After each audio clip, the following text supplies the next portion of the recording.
Welcome to my character texture deep dive. Today we're going to have a closer look at the texture file for our Undead Knight character here, the main character for Of Love and Eternity. But before we get into Photoshop itself, where the actual texture was made, I want to just have a little swerve around this character model just to show you, give you a little context of what that texture ended up looking like on the 3D model. One of the main things, I guess, here would be all the holes and weathering and wear and tear on the armor that I have to show through all the different layers that I have on the actual character model itself. So that's kind of like a defining feature of the texture, and we'll get into how I made all that stuff and everything that has to do with the texture when we look at the texture itself in Photoshop. So yeah, I guess we'll switch back and forth between Photoshop and this just as I explain things. So I'll leave this open. But for now, Photoshop. In here, you can see the final texture, and it looks quite a bit different than what we just saw, and that's because I wanted to start with the unweathered version. So this texture actually has two options to it. It's actually quite a bit of work to switch between the two, but I wanted to make sure that if I made a change to the base texture, the main underlying unweathered version of the texture, that I could easily switch on the weathered version and then save that back out. So I'll explain that as we go through. Hopefully it ends up being succinct. I'm going to try to just do this all in one shot.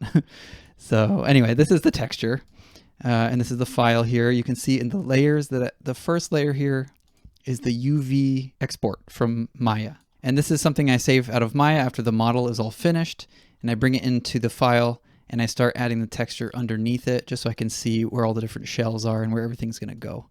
And so that's pretty common for doing textures. The next thing is my dither layer here. Let me zoom in a little bit more, and maybe if I switch this on and off, you can see the difference that this makes. If you watch my other tutorial, my game asset workflow tutorial, I went into much deeper detail in what this actually does, but quickly, this basically just adds a checker texture, like a pixel accurate checker texture over the entire texture. I'm overlaying this layer, and when it's switched on, it gives the pixels kind of this extra crisp look, and it kind of makes it look as though the texture has been dithered. So that's just a little bit of a treatment that I do with all my textures to make them look a little more crunchy than if I were to export it without it. It's just a little detail. It may or may not be noticeable. I think on certain surfaces it's more noticeable than on other surfaces. Like over here, this like shiny part here looks pretty smooth without it, but then when I switch it back on, it gives it a nice, like, crispy, kind of sharpened look, maybe. That's just a way I got around not actually dithering my textures, like a classic, authentic PlayStation 1 texture would actually be dithered. But to avoid actually having to do that dithering process, this is my, like, fake little way to do it. So that's that. The next thing that's interesting is I have this layer called Maya Render AO. And this is the ambient occlusion texture that I rendered out of Maya. So once I was finished modeling, while the character was still in T pose, I did a ambient occlusion render. And what that did is darken areas where ambient light doesn't hit directly. So for example, underneath the arms here, between the legs, under the helmet, areas like that that don't get ambient light, it will effectively burn light onto the texture and output a texture that's just a black and white texture here. Let's see if I can remember the button here. Okay, so this is actually what the texture looks like. It's just a black and white texture, and it just has these areas of shadow where the ambient light couldn't reach. So that's it for the body, and then I have another one over here for the rest of the armor. So if I turn that back on, you can see it's kind of this like grainy, low resolution thing, and that's just because it would take a lot longer to do a high resolution. And because I wanted the texture to be grainy anyway, I didn't mind exporting a low resolution ambient occlusion texture. So that's why that looks crunchy like that. But when you actually bring it into your texture file, you can put it on multiply. That's like the go-to shadow blending option. You put it on multiply usually. And that will basically make all the dark areas dark, and the light, I think it will actually mask out the light so you don't actually see highlights. It just adds shadow to the underlying texture. So both of those are on multiply. Let me actually just undo all that because I forgot what the opacity was for these. Okay, so my opacity, I guess I kept it consistent. Both of them are at 57%. It's not super important. I just did it by eye. And I guess when I was rendering the ambient occlusion for the body, the helmet was obscuring that ambient light. So I've actually got this little mask here just to reveal the face. And yes, that's my face. Well, I'll go into the actual textures themselves once we go through the list here. But yeah, it'll probably be kind of fun to zoom in on that. You can see what the actual texture that I made looks like there. But anyway, that's the ambient occlusion. Hopefully that's clear. I'm just doing this off the cuff, so hopefully that this turns out coherent. So yeah, moving on. The rest of it, those are like kind of overlays. The dither and the ambient occlusion are all overlaying over the actual texture itself, which is in this big folder here. And you'll see I have some of these layers flagged with colors. If you didn't know, you can actually change the color of the layers just within here, just to make it easy to reference. Those colors actually indicate where I need to switch on and off the layer or do something to the layer to turn on and off the aging and the weathering. So if I change this mask here, you'll see that this is actually going to be the start of our weathered texture. And that's just a mask I drew. So I can actually come in here whenever I like and modify this mask whenever I like. I think I'll go through and I'll switch it to the undead version of the texture later, because it's kind of a little bit of a process to go through here. Moving on down the list from here, we get into the actual textures. So I have it labeled here under this folder, armor, body, and sword, and that's because it contains just that, all of everything in there. So if I switch it off, that's just everything inside of there. So I'm just going to go through this quickly, and then we'll get into the actual makeup of the textures, because it goes a little deeper than just these folders here. So let's just get into the armor, just to show you what that looks like. If I open that up, I have it all organized. It's very important to stay organized when you have so much stuff. So I have straps up here. If I turn that on and off, let's see if I can find that. Okay, so these are like his straps for his leg. And then the arms, those are the arm pieces, all separate pieces. Let's just go into one of these, which is an interesting one. I'll try to go into the torso here. So inside this folder, we'll see it's all broken up into little pieces here. So I have the straps, and then I have the chest piece and the back portion of the torso. Under the straps, I guess the straps, I'm going to guess and say that the straps are copies of themselves. So if I modify one strap, so even these straps down here, it'll change these. Or maybe these are copies of themselves. I don't really know. I don't really remember actually how this was made. When I say a copy, I mean a smart object. So if you look in Photoshop anyway, this like little file folder icon in the corner of the layer, that indicates that it's actually a smart object. And if I double click that, I'll go into the actual file, which I can edit. And when I save it, it'll update over here. And I work that way just because I want to work on a larger scale for the textures. But then the final texture itself is going to be this low resolution. This is actually 512 by 512.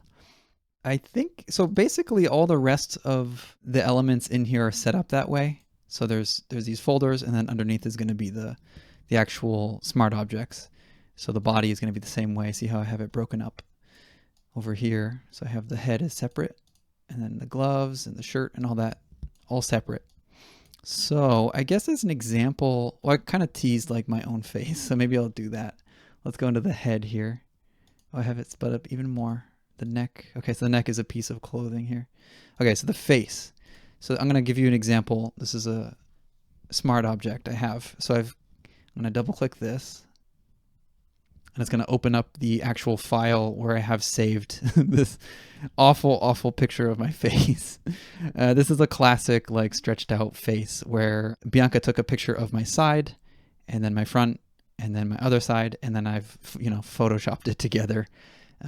That's basically what this is, and that's basically the way I handle all the textures. Is I do my big Photoshop image composite in this file, I save it all as a smart object, and I copy and paste that layer, the smart object layer, into here, and I scale it down and do all the stuff that I need to do with it in here. And that's so when I want to, I can make adjustments to it. So for example, I have a few layer adjustments here. So I have a hue saturation layer. I've changed the levels a little bit, and I've adjusted the curves somehow. I guess this is to lower the contrast, maybe. This S curve here. I guess that's sort of like me adjusting the contrast a bit. Can't quite remember. This was quite a while ago that I did that.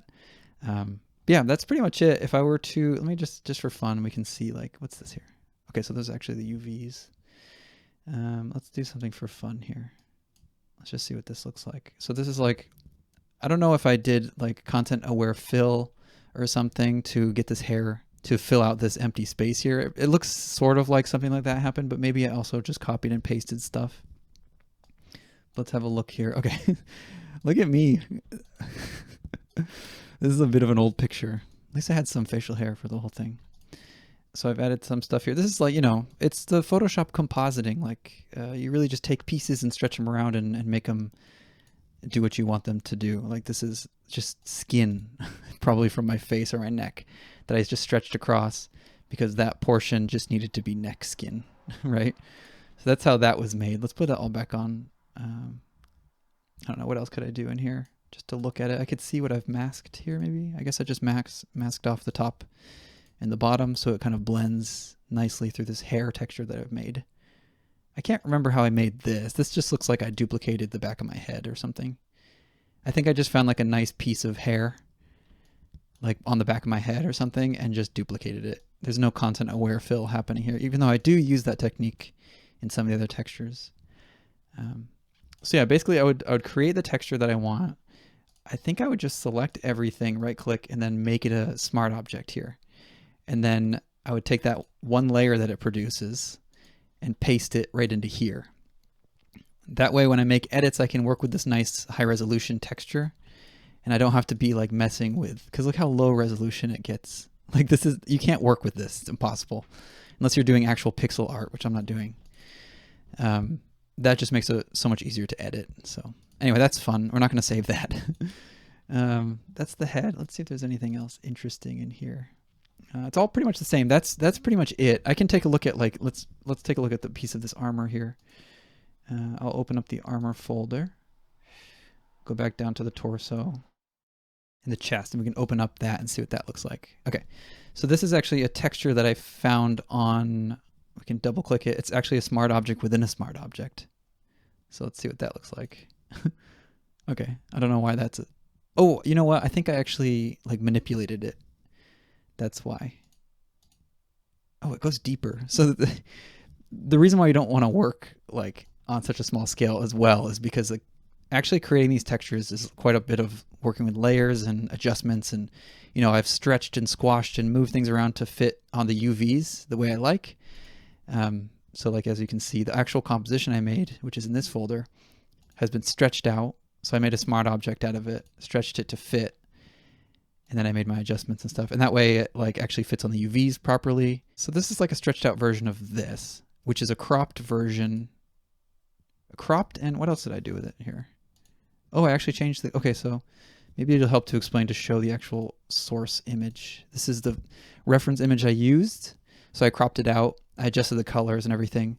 It's got this red backdrop, and I didn't want the red to appear on the texture itself because it would just end up looking like rust or something. So for the composition, I've actually taken this out using a hue and saturation slider. So if I turn that back on and off, you can see the red appears from that background.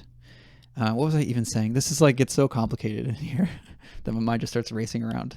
But this image is from a collection of like, I don't know, maybe like 500 photographs of armor and stuff that I bought off this website called Photobash. And they have a lot of really cool resources up there. I definitely recommend, if you're going to be working with a lot of something, you go there and see if they have a pack for it. Because I think it was like $10 or something like that. Paid for it, and it just comes with like, you know, I have one for bones, I have one for armor and weapons.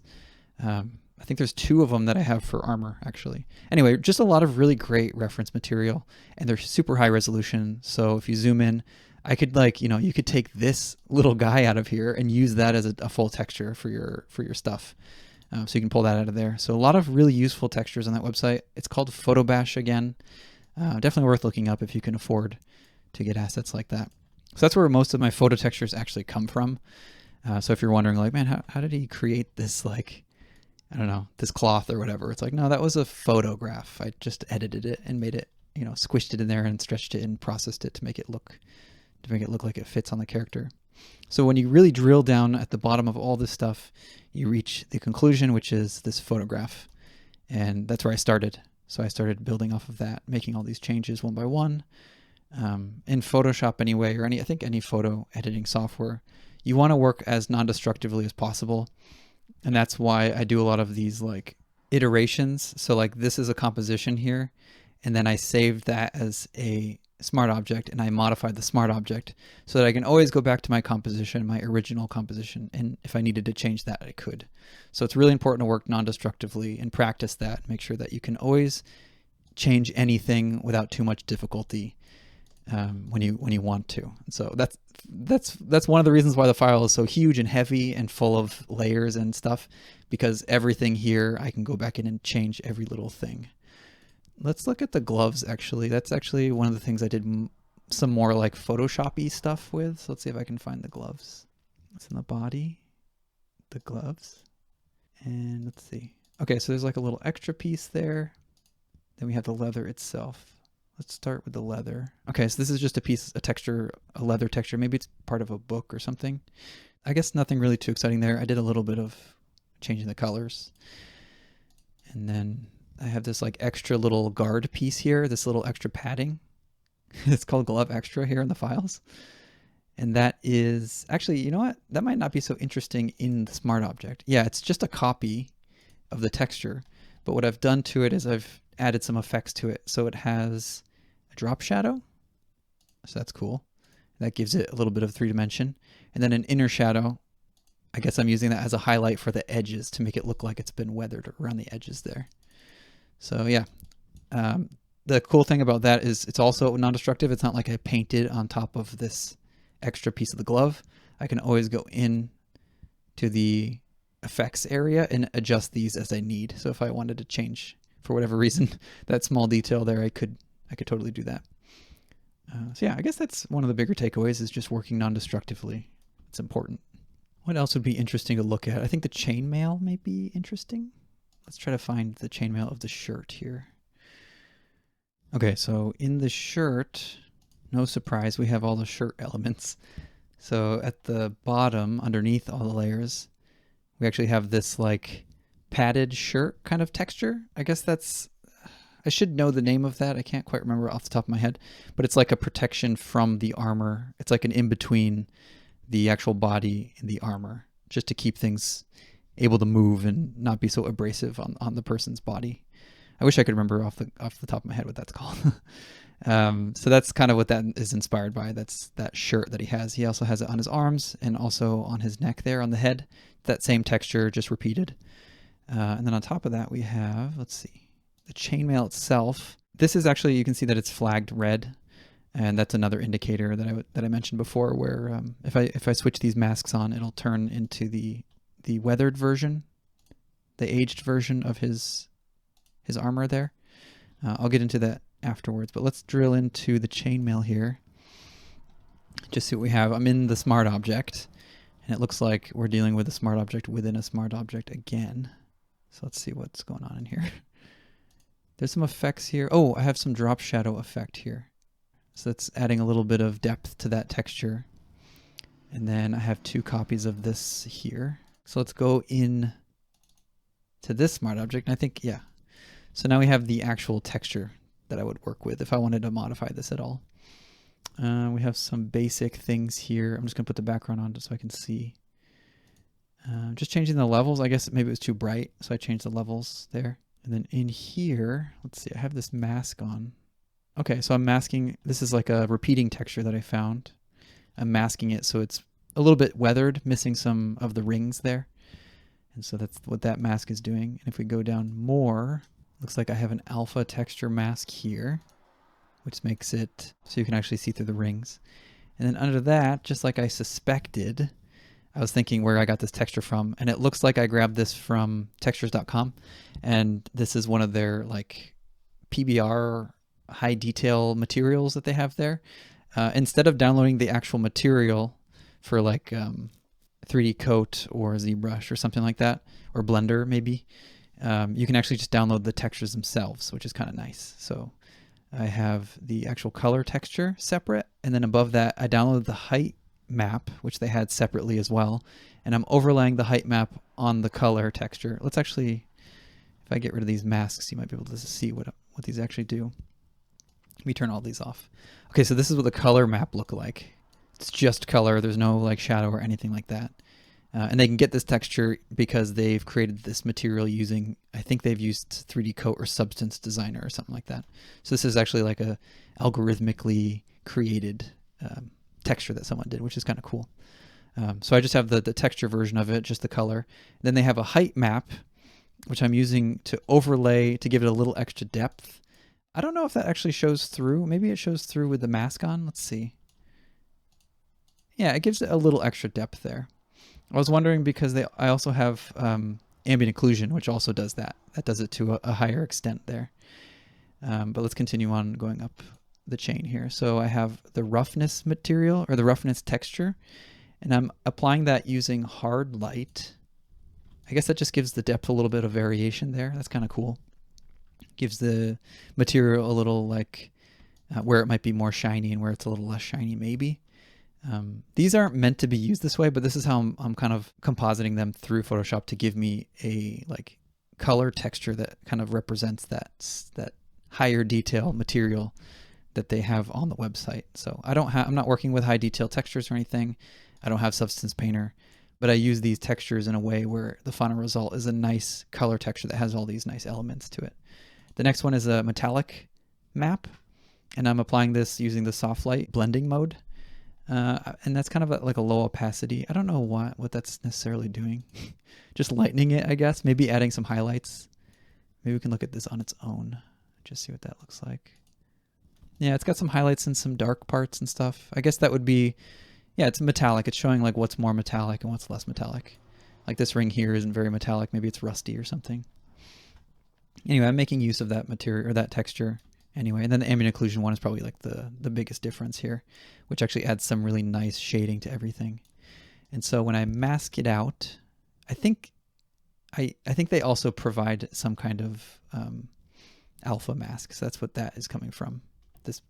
This mask here, I don't know. I don't think I made that. I think that's something I downloaded as well from that website. And then with my edge mask, I get that shape that I was looking for. And then over here I tile it, and then it ends up here. So I guess that's like a little bit of a dive into how that's made. I think that's a good representation of like what I do with these textures. I might do. Let me just do one more just for like curiosity's sake. I'll go into the these straps here, I guess. I mean, I could go into all these. It'll just take longer, but they're all basically comprised that way. It's just I took the textures, I photoshopped them together, saved them as smart objects, plopped them into here, and put them onto the proper UV space. So let's just out of curiosity, let's just go into these straps here, because I think maybe there's something special in there. I don't know. Let's see. Is it armor? Yes. Chainmail. Let's see. Straps right at the top. Okay. So yeah, I think these are all smart object copies. So if I edit one of them, it's going to edit all of them at once. And I think that maybe even these are in the same boat, just so I don't have to keep all of them updated separately. So if I were to go into the smart object and edit it and save it out, I think it would save for all of them. Okay, so this is pretty plain Jane. This is similar to the breastplate, where I had a reference image from that collection of armor from Photobash. I cropped it out like this. I did some adjustments with curves and some saturation and whatever just to my liking, and then I saved that as a smart object and put it over here. So that's that. That was pretty simple actually. So I don't know what else I could look into. It might have been nice to do like ask people what they wanted to see. Let's jump into this pauldron. I think that's what it's called. The pauldron. Let's see if I named it properly over here. Elbow, knees, shoulders. Okay, yeah, so the shoulders and the large shoulder. No, the larger shoulder. So that is, let's see, I can go to the 3D model. See how he has like one shoulder that's bigger than the other one? It's got its own unique texture. I'm not mirroring anything. So let's see. It's actually the smaller one duplicated over, it seems. Let's just take a look. Yeah, so these are both the same. The secondary armor. I wish I knew like the terminology for this stuff. It's like the first scale, I guess, underneath there. So he's got like a scale of armor here on his shoulder, and then on the other side as well, it hangs over his arm there. And so they each have one of those, but only one of them has like this nice big one here. So I'm going to jump into there just to show. Okay, a little ugly, isn't it? A bit ugly, but it just goes to show that when you're dealing with low resolution, you don't need it to be that pretty. So I've got some adjustments just to remove some contrast, I think. There's a lot of highlights here that I wanted to get rid of. The hue, I wanted to change it to be silver instead of gold. I adjusted the brightness, I guess. This is, okay, so this is a second smart object under here that I've put inside this border. And the border itself is also made up of something else. So let's look at the border first. What's this stuff here? Oh. Okay, so I guess this is where I got the border stuff from. I just grabbed it from there and just like chopped it up and wrapped it around as a border here. So what's in the smart object then? Let's see. Okay, cool.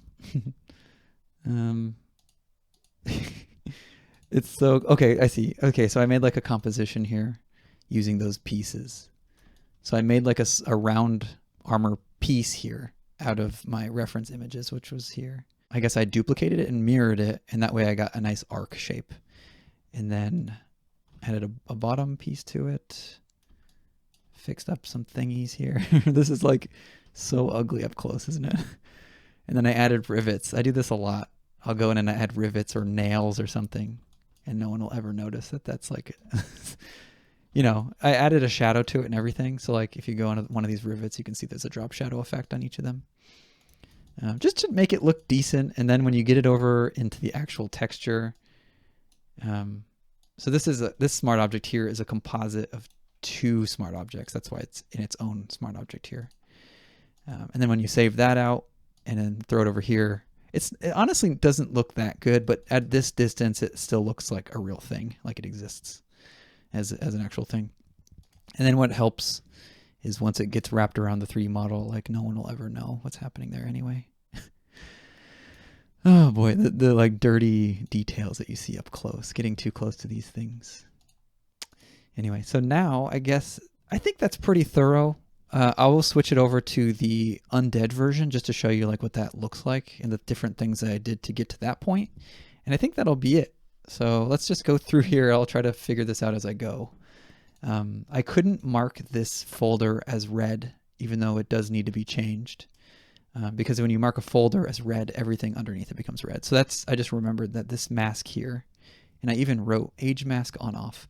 If I shift click that mask, we will see all the wear and tear that is subjected to the armor and to start with. And then also on top of that, I changed the hue and saturation here to make it a little more pale because that green is a little too lively to be on a dead guy.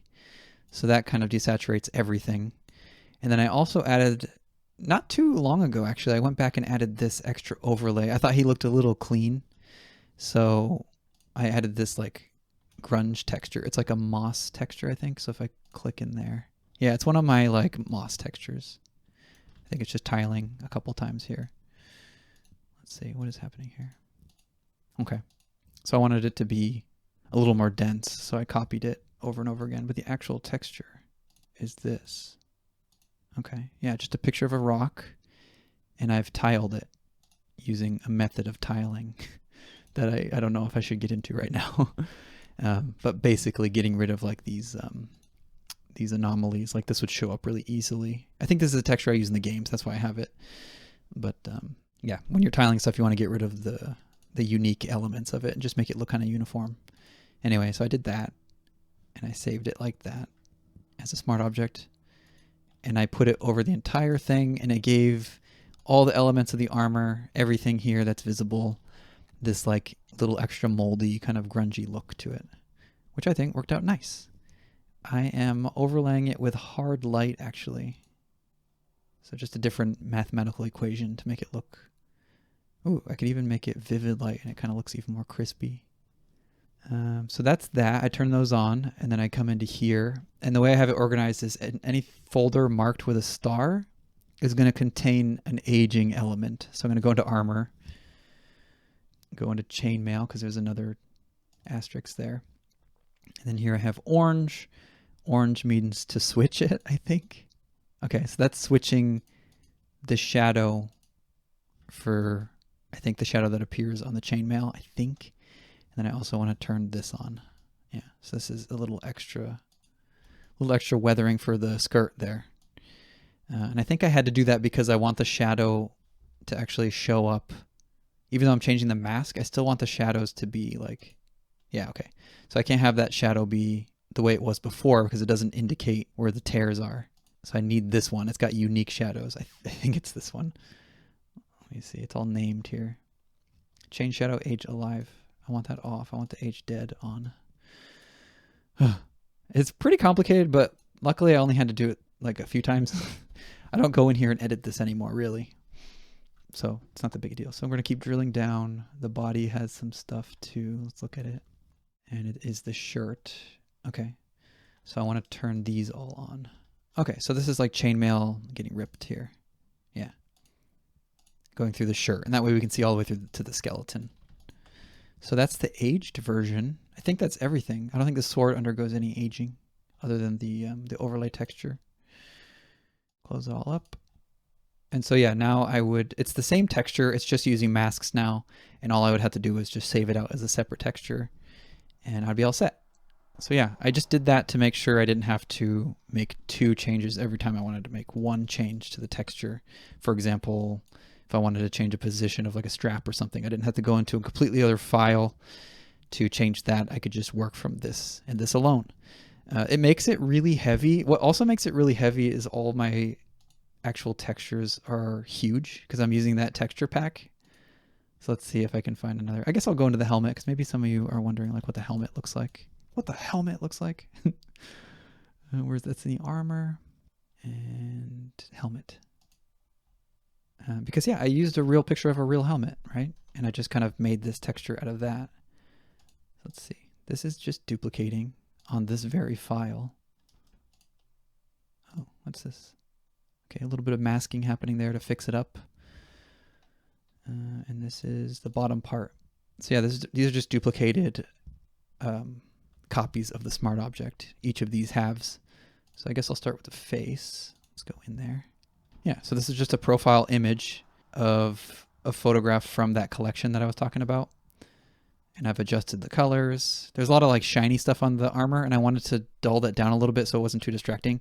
So you can do that with like a reducing the contrast with the curves. If you can look up a tutorial on how that works. Actually, you know what you could do in Photoshop if you're not sure. They have presets in here, so you can see what increased contrast looks like, and that's what that curve looks like. So if you want to decrease the contrast, you just do like the opposite. So let's just do it real quick. We'll lower the contrast a bit. Just like that. Very subtle changes that you want to do in here, though. You don't want to go too crazy. I think that reduced the contrast, yeah. So the lights aren't as bright and the darks aren't as dark. Anyways, that's like, you could just learn from example there. Let me undo that though. Yeah, moving down, what else did I do? Okay, so I desaturated it. I have 2 desaturations in here for some reason. I don't know why. I added a little highlight here. Okay, it gets pretty dark, I guess. Maybe that's why I did that. I lightened it up there. The highlight is using an overlay. It's just a gradient, a white gradient. And then under there, we have the actual photograph of the, is this still intact? No, I cropped it. I guess I didn't create a smart object out of this for some reason. But anyway, that's the reference photograph from Photobash. I made a nice little mask there, and just to crop that element out because I knew that would be moving in on the final character. I can show you that right now, actually. That's this part here. Grab the controllers. So I kept that as like a separate element so I could move that around during cutscenes or whatever, during animations. Huh. I must have did this in a hurry because I usually don't leave stuff this messy. This doesn't do anything, does it? It's not doing anything. And then I have this weird like double hue saturation modifier, which I don't need. So that's a little weird. That's not unconventional for me to leave it so messy. I guess lastly, we'll go into this one here. I think it's going to be the same deal. This one, yeah, same stuff. Removing that red with the hue saturation, changing the contrast. What's this here? Getting rid of that that red glow that's on the reflection from the back panel there. I did that on the other side as well. This is, I don't know what that is. Okay. I don't know what that is. It's just, I don't know how I did that. Oh, okay, so I have an extra element here to add a little rim. Okay, so what I did was I sliced this out, and I needed it to have a nice like edge to it, so I added this edge here. And then I adjusted it to match better with the rest of the helmet. That's kind of cool. Let's turn that back on. So that's what that looks like. Okay, so this is the piece that I'm using for the rim there. Yeah, so I just grabbed like the underside of the helmet, and then I must have distorted it around this whole edge here. Is that what's happening? I guess so. I don't know. I might have like 3D oh, you know what I probably did is I did the puppet transform. In Photoshop, you can like add anchor points and then kind of like rigging. You're rigging the image, and then you can bend it in a certain way. I probably did something like that, which is kind of cool. I forgot about that. Yeah, the puppet warp. What happens when I click on that? Yeah, okay, so here's the little anchor points. So I took that straight across image. Is that this one here? Yeah, I took this image here. I added anchor points all to it. And then from there, you can like bend it as if it were a puppet, right? Like a character. So I did that, which is a lot of work just to get that to wrap around there. But I guess that's one way to do it, right? Just to give it a little extra trim there. So yeah, that's an option for you if you wanted to try that. And close all this stuff. I'm not going to save. So yeah, I think that's pretty much it. If there's any other elements, I guess, that you wanted to see, you can contact me somehow and I can go into more detail there. But for this video, I think this is getting long enough. Definitely a deep dive. We went through all the folders and all the images and everything and kind of peeled away all the layers and looked back at the smart objects and all the different things I went through to get the, for example, our reference image, make the composite out of that and then bring that over and get it into the final texture and everything. And I think that's pretty much all there is to it, really. Taking a look at the character in 3D.